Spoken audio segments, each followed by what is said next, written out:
క్రీస్తునందున్న ప్రియులకు ప్రేమతో వందనాలు తెలియజేయుచున్నాను. ఈరోజు దేవుడు మనకు చేస్తున్న వాగ్దానం ఏమిటనగా, కీర్తనల గ్రంథము 73వ కీర్తన 24వ చరణం. నీ ఆలోచన చేత నన్ను నడిపించెదవు, తరువాత మహిమలో నీవు నన్ను చేర్చుకొందువు. ఆమెన్. నా ప్రియమైన సహోదరి సహోదరులారా, ఈ లోకంలో పుట్టిన ప్రతి ఒక్కరూ ఏదో ఒక రోజు మరణించక తప్పదు. ఈ లోకములో ఎంత బ్రతుకు బ్రతికినా, ఎంత సంపాదించినా, ఎలాంటి స్థితిలో జీవించినా ఒకరోజు అన్నిటినీ విడిచి, అందరినీ విడిచి, ఏమి తీసుకొని పోకుండా వట్టి చేతులతో మనం ఈ లోకాన్ని విడిచి వెళ్ళవలసిన పరిస్థితి ప్రతి ఒక్కరికి ఏర్పడుతుంది. అయితే బైబిల్ సెలవిస్తున్న మాట ఏమిటంటే, మనమందరము కూడా దేవుని యొద్ద నుండి వచ్చాం. దేవుని యొద్ద నుండి వచ్చిన మనము మరలా తిరిగి దేవుని యొద్దకే వెళ్ళాలన్నది దేవుని చిత్తమై ఉంది. దేవునికి మహిమ కలుగునుగాక. అయితే మానవుడు అపవాది ఆలోచనల చొప్పున నడవటము ద్వారా, తన సొంత ఆలోచనల చేత ఇష్టానుసారముగా బ్రతకటము ద్వారా చనిపోయిన తర్వాత మహిమలో ప్రవేశించకుండా తనకు తానే నాశనాన్ని కొని తెచ్చుకుంటున్నాడు.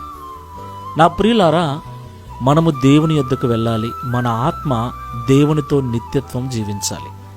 అలా జీవించాలంటే ఈ లోకంలో మన ఆలోచనల ప్రకారముగా, సాతాను యొక్క ఆలోచన ప్రకారముగా కాకుండా దేవుని ఆలోచన ప్రకారముగా మనము జీవించాలి. దేవుడు తన ఆలోచన చొప్పున మనను నడిపించగలడు. ఎవరైతే ఈ లోకంలో దేవుని ఆలోచన చొప్పున జీవిస్తారో వారు చనిపోయిన తర్వాత ఆయన తన మహిమలో వారిని చేర్చుకుంటాడు. ఒకసారి పరిశీలన చేసుకొని ప్రార్థన చేసుకుందాం. ఆలోచనకర్తవైన తండ్రి, పరిశుద్ధుడైన ప్రభువా, మీకు స్తోత్రాలు చెల్లిస్తున్నాం. ఈ ఉదయకాల సమయంలో మాతో మీరు మాట్లాడినందుకు స్తోత్రాలు చెల్లిస్తున్నాం. నిజమే తండ్రి, పుట్టిన ప్రతి ఒక్కరూ ఏదో ఒక రోజు గిట్టక తప్పదు.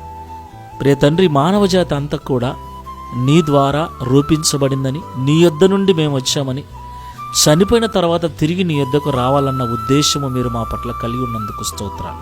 అయితే ఈ ప్రార్థనలో ఏకీభవిస్తున్న మేము కూడా అనేక పర్యాయములు మా సొంత ఆలోచన ప్రకారంగా, దుష్టుడైన సాతాను ఆలోచన ప్రకారంగా నడిచి ఎన్నో ఇబ్బందులు పడ్డాం, ఎంతో వేదనలకు గురయ్యాం.